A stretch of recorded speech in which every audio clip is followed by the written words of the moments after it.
Library. Today I'm reviewing a book called Queen of Hearts by Colleen.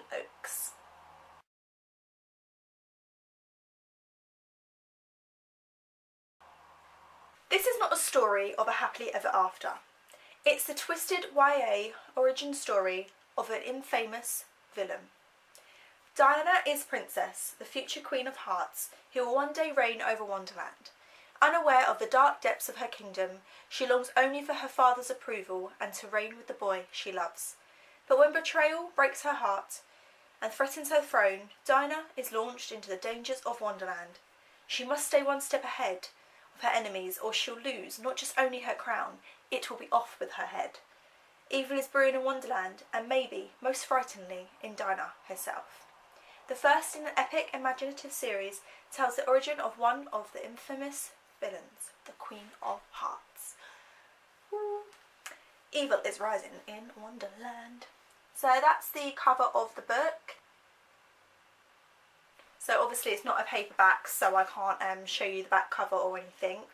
I bought this a little while ago and I've only just decided to read it, and I finished it a few days ago, so it's still in my brain. So Queen of Hearts is about a girl called Dinah who lives in Wonderland and is the daughter of the King of Hearts. The Spades will work in a place called the Black Tower, which is an asylum slash prison slash mental place. It is just where all the criminals go. They could be crazy, they could have murdered someone, they could have stolen, it doesn't matter, they go to the Black Tower. And each section of the tower is for different types of criminals. And then there's obviously the diamonds and there are the clubs. And there isn't a main role for those. I don't think I remember reading anything about them too. I mean, they're mentioned in the book, but it's mainly just the hearts and the spades at the moment. So Dinah is Princess of Wonderland and she is soon to become queen. Her mother has passed away, and she has a younger brother called Charles, who is the Mad Hatter. And when I say Mad Hatter, he's not tea parties in Wonderland with the March Hare and the Dormouse. He creates these amazing hats called the Mad Hatter's Hatters. And he creates a crown for Dinah, which is for her coronation. And he's very, very talented. He's absolutely crazy, but he is talented and she does love her brother. So Dinah lives in the palace and she has a best friend who is sort of like a romantic part of her life, and his name is Wardley, and he is like he used to be a stable boy and he works for the Hearts palace and helps look after the palace and everything, and that involves Dinah.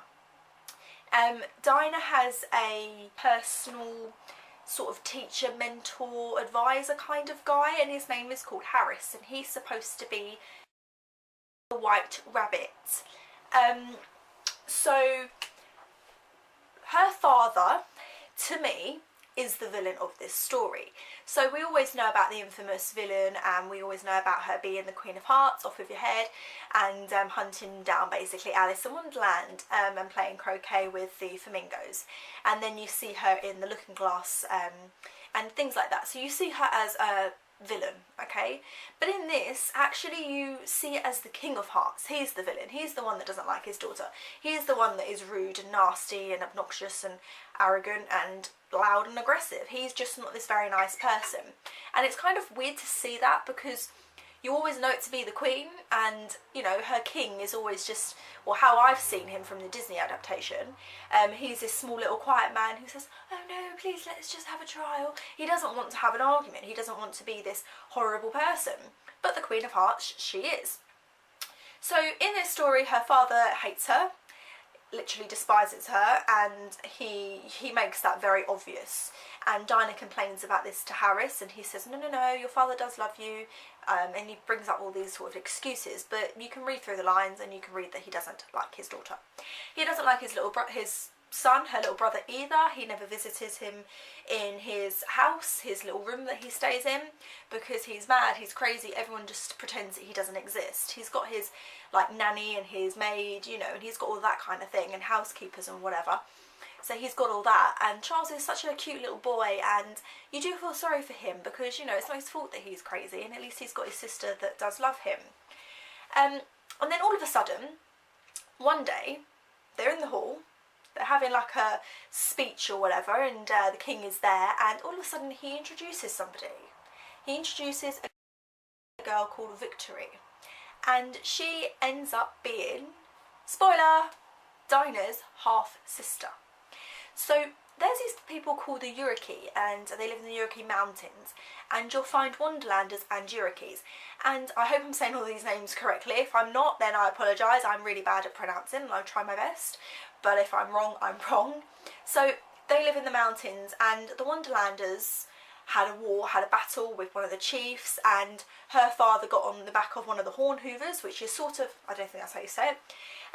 They're not like Nunu from Teletubbies or anything. They are actually like massive, massive horse, rhino, bison kind of things, and they've got like these spikes hanging out of them, and they have this bloodthirst. They want to kill anything in their sight. They could stamp on your head and it will squash it, and they are literally battle tanks. They are incredible, scary beasts.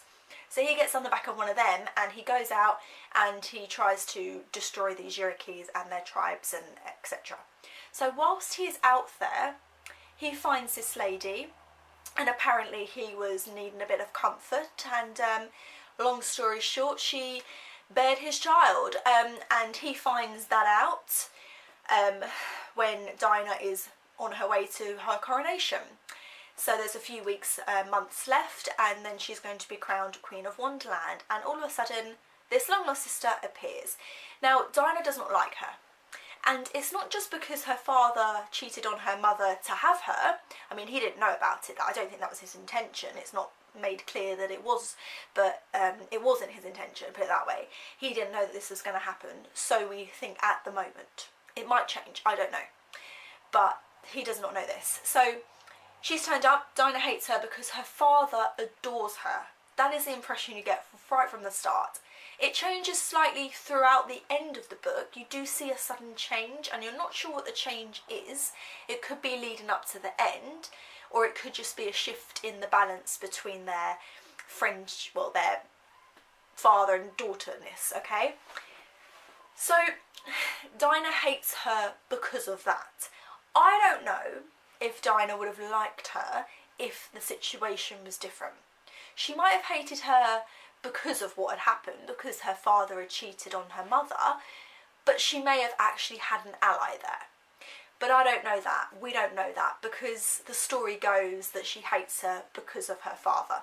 If her father loved them both equally, she may perhaps like her. So you find out that this girl, Victory, is actually okay.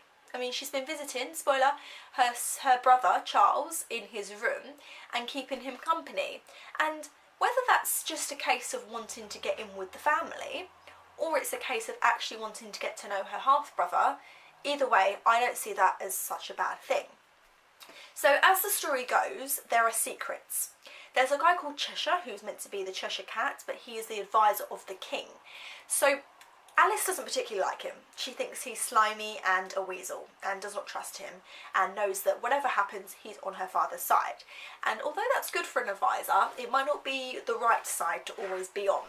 So the father trusts him, so therefore he could persuade him differently, but he never does. So he, at one point in the book, does help Alice, and it does actually help her. He says, you know, in Alice in Wonderland, go this way. So she goes that way, thinking that he's helping her but not being sure, but it does turn out that he does actually help her. So there's this part of Cheshire that you know in every story you've ever heard, where he's a bit sneaky, but he does want to help you. He doesn't make it clear of his intentions, because there's always something for him, but he does help her, okay? And I don't see him as an evil character. You may see him differently, but so far I don't see him as an evil character. Dinah starts to uncover some sort of secret. So spoiler, she gets a note and it has a name on that note, and she then goes to find the person that's on that note. And when she finds that person, this person's gone crazy like her brother, and she's not making sense. This person, you know, she's a bit weird, she's a bit loopy, but there is something more to it. And then all of a sudden, not long after, there's this thing called Executioner's Day, where they execute these people from the Black Tower, and the king will spare one person. So this is where it gets to a major spoiler, because although it's a hidden spoiler at the moment and you don't actually see it in the start of the second book, which I've started to read, it is a big spoiler to the story. So the king will always pardon a person, and this person, this lady that Dinah has gone to visit with Wardley into the Black Tower, comes out and looks at Dinah, and he doesn't spare her life. And all of a sudden Victory faints and she says something, and it gives you the impression that the father, the king, was going to spare this woman. So I don't know whether this woman is Victory's mother, or knows who her mother is, or I don't know, but it seems to be that this woman that Dinah has gone to see has got something to do with the king and Victory, and also Dinah, because she wants Dinah to know the story. But there's a lot more to it, but that's just the big spoiler that I can think of at the moment, because I like to give you a spoiler. I don't want to give you a review where there isn't a spoiler, because some people like the spoilers like me. So it ends with, spoiler, Dinah running away. She's warned by some man in a cloak, she doesn't know who he is. She gets on the back of her father's horn hoover, which is called Morty, and flees to the Twisted Wood, and that is pretty much where the book ends. So the next book in the series, which I have just started reading this morning, is called Blood of Wonderland, and I will show you the cover of the book so that you can see what it looks like. That is it there, Blood of Wonderland, and I don't know if there's another book. I think it's just the two, but either way I really enjoy it, and I'm now on the second chapter. So I'm going to post this video, and the following week there will be a different book, because I finished that book straight after I finished the first one, and then when I finished that book I then realised that there was another one called Blood of Wonderland. So like before, when I've done the first book and then I've done the next video, it won't happen this time, I'm afraid, because of the way that for some reason I just read 2 books in the space of a few days very quickly, and that doesn't normally happen, so I obviously had nothing else to do, which was amazing because normally I'm so busy. So yeah, I'm sorry that's not going to happen this time. But thank you again for watching my video, and I hope that you enjoyed it. And my comment below is, who is your biggest infamous villain? Who do you think is the worst villain of all time? And it has to be someone from a fairy tale related story, because that's what Alice in Wonderland is. So it could be a new character from an adaptation, like for example, when I've read the book Heartless, I actually didn't think that the Queen of Hearts was such a bad character, because there were other characters within the book that were just as bad as what you believe that she would be like. So I don't think that the Queen of Hearts is my biggest villain. I think someone along the lines of Cruella de Vil. I mean, who wants to kill innocent puppies? I mean, I don't like Cruella de Vil for that reason. She's a great character in her story and she's a great villain, but I don't like her. I think she's really mean and really nasty, so she is my infamous villain, is Cruella de Vil. So who is yours? Who's your infamous villain? Let me know down below, and also let me know down below if you've read this book, because I want to know what you think as well. So thank you, and I will see you next week. Bye!